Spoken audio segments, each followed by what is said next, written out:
Hola, buenos días. Hoy vamos a tratar el tema del article, del writing del examen del FIRST. Lo primero que tenemos que saber para escribir un article del FIRST es que tiene como objetivo entretener al lector. Trata sobre temas comunes, generalmente relacionados con Internet, con la salud, con la música, los hobbies, la tecnología. Temas actuales, vaya. Se utiliza un registro bastante más informal que en el essay o en otros tipos de writing como el report.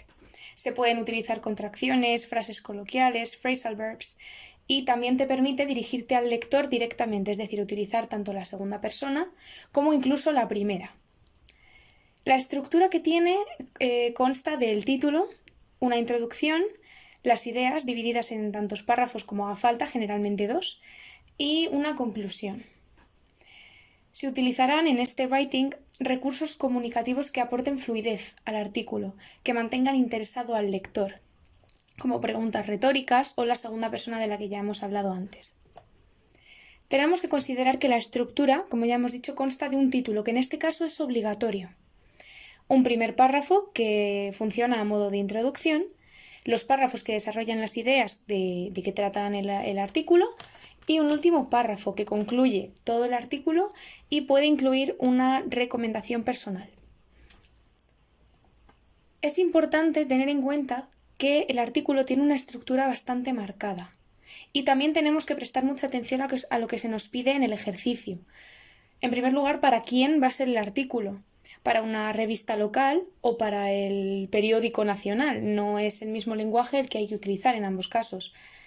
También tenemos que prestar atención a la temática sobre la que trata, beneficios de Internet o hacer ejercicio, y a las ideas o los párrafos principales, es decir, si estamos hablando de Internet, pues cosas que se pueden hacer gracias a Internet. Si estamos hablando de el ejercicio o de la salud, pues ventajas o desventajas de X dieta.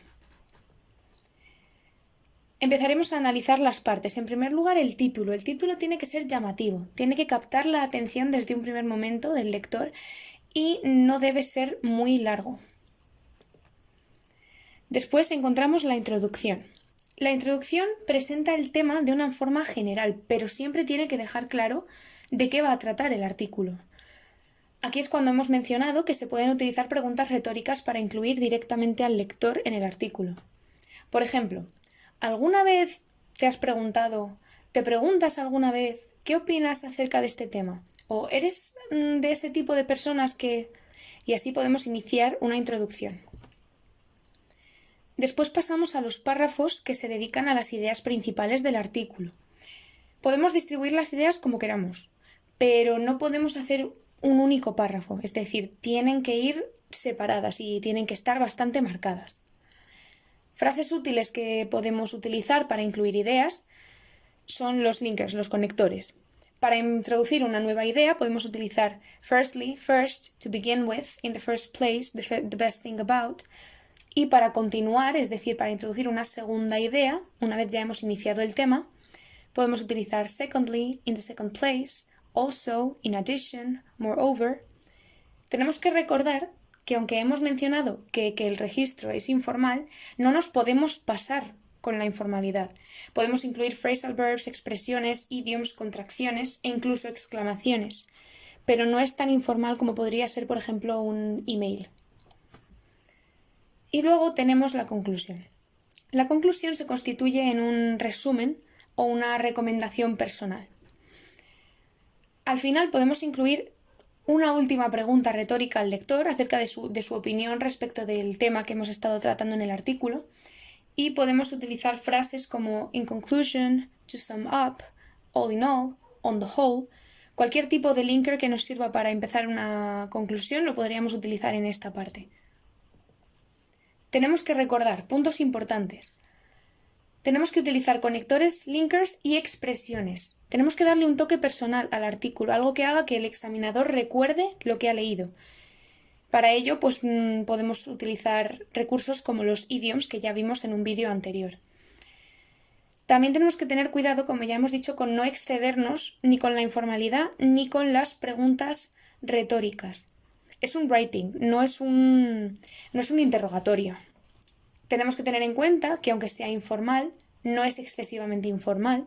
Tenemos que, por ejemplo, seguir la estructura concreta dedicada al artículo, y también se recomienda bastante darlo la opinión en el artículo, ya que así, pues, como hemos dicho, le damos un toque personal. Aquí tenemos un ejemplo de un artículo que nos podrían pedir en el examen del FIRST, que habla sobre el hobby favorito. Como vemos, las palabras, el límite de palabras está entre 140 y 190. Y en la siguiente diapositiva tenemos un ejemplo de cómo estaría escrito un report. Tenemos primero el título, muy corto, son 3 palabras únicamente. Después la introducción, 2 párrafos en el que se explican las 2 ideas principales del artículo. Y una última parte, que sería la conclusión, con una recomendación más personal. Espero que este vídeo os haya sido de ayuda y nos vemos en el próximo.